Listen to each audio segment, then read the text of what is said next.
Hey, what is up, everybody? My name is DeathRunner93, and this is another Dragon Ball Super review. Basically, what we're going to focus on this time is it's Dragon Ball Super episode 91. 91 was pretty neat so far from what I had watched. Everything I enjoyed with it and everything. It's filler. Like, it honestly is filler. We're recapping for probably about the first 3 minutes like normal. We recap what happens. We start out with the two Xenosamas, and they're kind of talking about just all the different stuff. They're getting excited. They see Goku and they're like, "Can Goku, well, how they go? Can Goku go and do this? And I want to see Goku fight, And it's like, okay. They want to see Goku fight. Alright, and that's alright, it's cool, they like Goku's cool to them, but then it kind of goes from there. I actually see something that happens on the lookout. Vegeta's gonna go in the time chamber, and then you just see TFS Popo eyes, and I was like, oh, like Popo. There was Popo there. And he's with Dende, and he's like, "Hey, Vegeta, I don't appreciate that you destroyed the hyperbolic time chamber. It took a while to fix, which it's cool that they brought it back. I'm hoping Vegeta doesn't destroy it again. But he does I'm the Prince of all Saiyans, Prince Vegeta, and all that. And you're just like, Vegeta, come on, And so basically just nothing too big there. Goku comes in, he's like, "Hey, Whis, can you train me?" And then like Whis is like, "Well, I can, and the other guy's like, I could power you up," and they're like, "It takes 25 hours or more, or take forever, and you don't have enough time. If you had more time, you could do that to everyone." So like their time is very limited, and from what they can do and how they can do it. So Whis volunteers to allow, which is interesting because the angels don't care. So for Whis to be willing, and as we're gonna go on to the next thing, because after we see every intermission, we end up seeing Xenosama, and he's checking out stuff. The Grand Priest is doing some stuff. We end up going to, I believe it's Universe 10 or no 9, Universe 9, and we basically see their Supreme Kai, and he's getting frustrated. He's seeing people destroying stuff, and people are like, the world's gonna end, so why not just do that, Their dwarf god of destruction's mad, and he Hakkai's a whole entire city, and he's like, okay, I'm done. This is not the place I want. There's nobody there, So all he has is 3 fighters.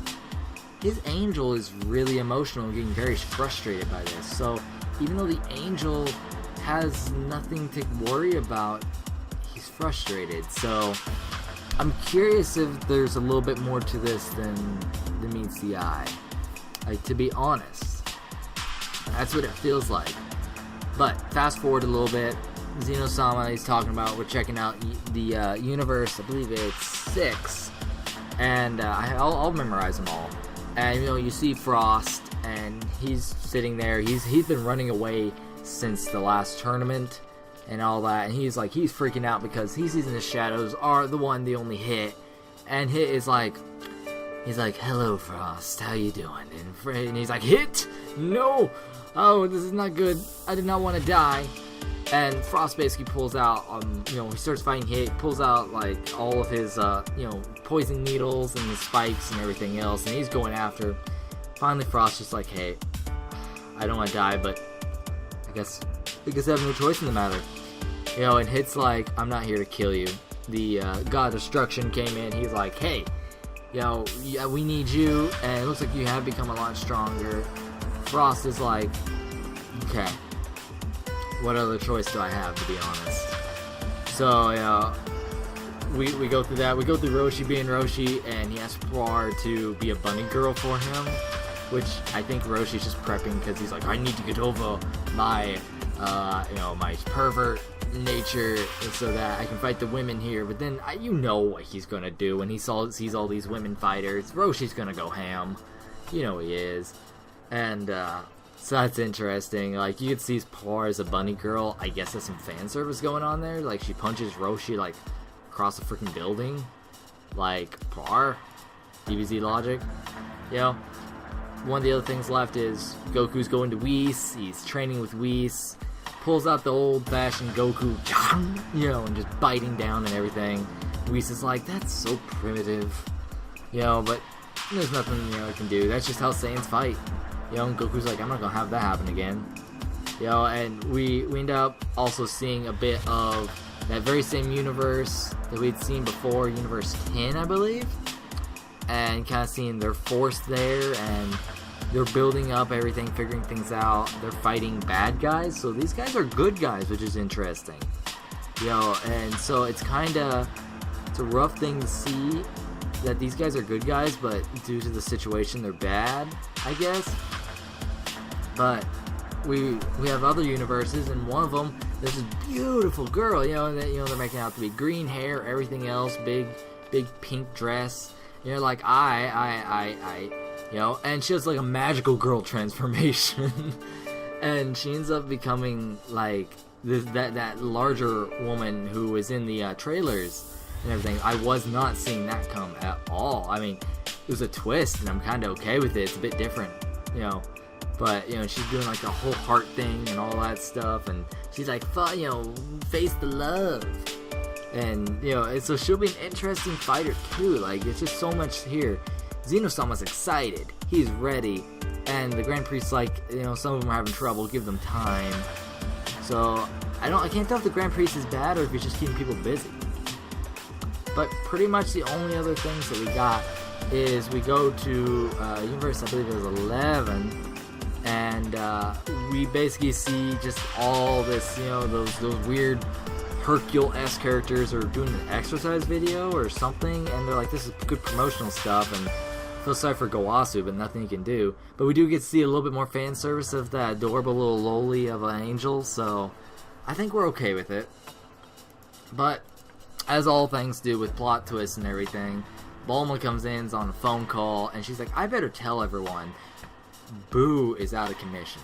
He fell asleep, and I don't think he's waking back up. Whis looks, and he's like, and basically the episode pretty much ends in basically like, we don't know who we're gonna get.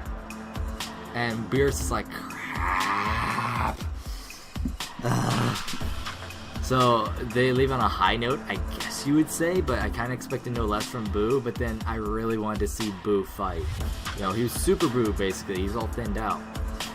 And the previews get me excited too, which is basically, we get to see a brief second of the female Saiyans and everything, so I'm really excited for what they're going to do there.